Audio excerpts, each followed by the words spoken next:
What a battle. You know, the UTEP is a group that is very, very explosive offensively.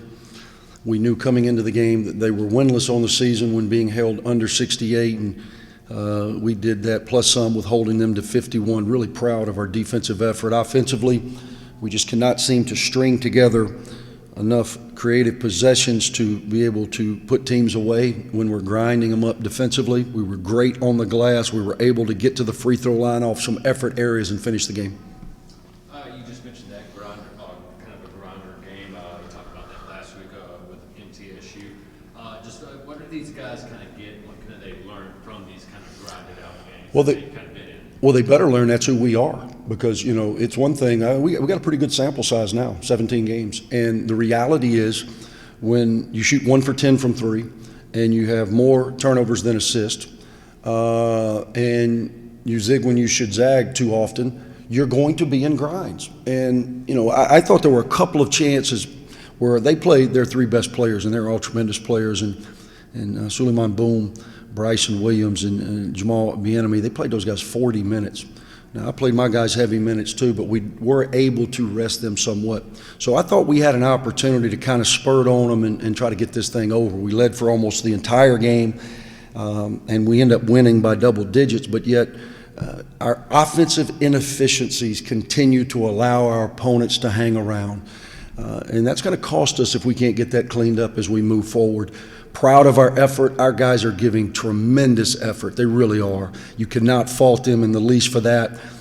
We've just got to get better offensively in reading, reacting, and finishing plays.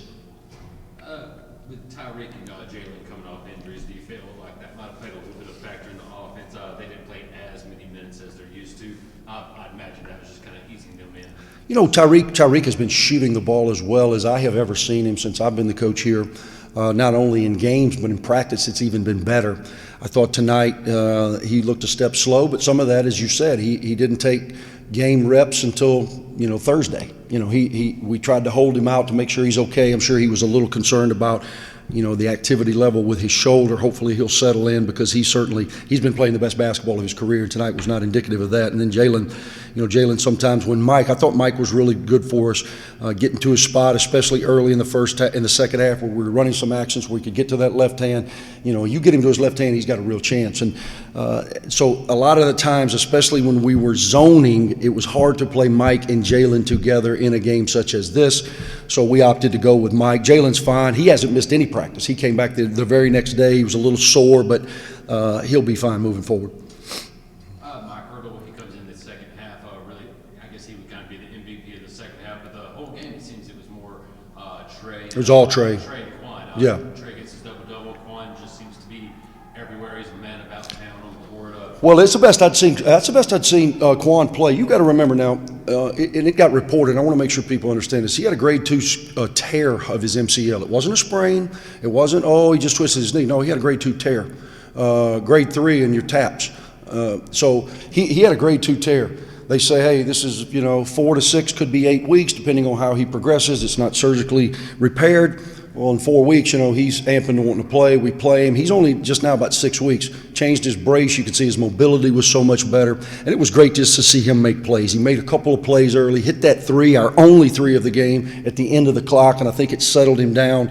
And we saw the old Quan, 18 and 6, played him 32 minutes.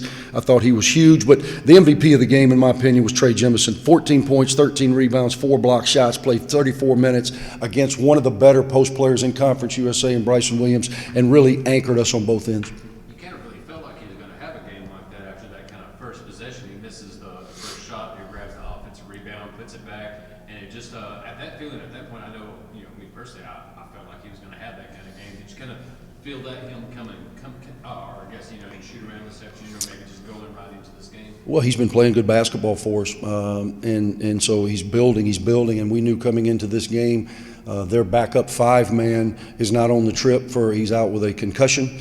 So their guy, typically Bryson Williams, he leads the Conference USA big men in minutes played. He typically plays 33, 34 minutes because he's a very good player and they want him on the floor. Well, what does that tell you? That means he doesn't foul very much. So we wanted to go right at him. So we tried to conscientiously throw it to Trey inside and let his size be a factor, and it certainly was. One more question for me at least. As well as y'all played defensively down the stretch, you only committed 15 fouls the whole game, 8 in the second half. Just what can you say for that defensive performance? Being able to play as well without committing a whole lot of fouls. A lot of it was the zone, which protected Trey. Trey picked up his third foul, I believe, at around the 11, 12-minute mark. I thought Ronji Gordon gave us good minutes off the bench, but I kept saying, well, when they take Williams out, I'll take Trey out to blow, and they never took him out. He played 40 minutes. So I didn't want to put Ronji in a bad spot. We had him tinkering right on. We got it. It was at 4 at half. We got that thing, to 8 to 10 pretty quickly, and we were keeping it right there. I did not want momentum to shift on us, so we just opted to go to the zone, which was effective, but it also was a way to hide Trey a little bit and not have him constantly having to go against a guy as good offensively as Bryson. Thank you.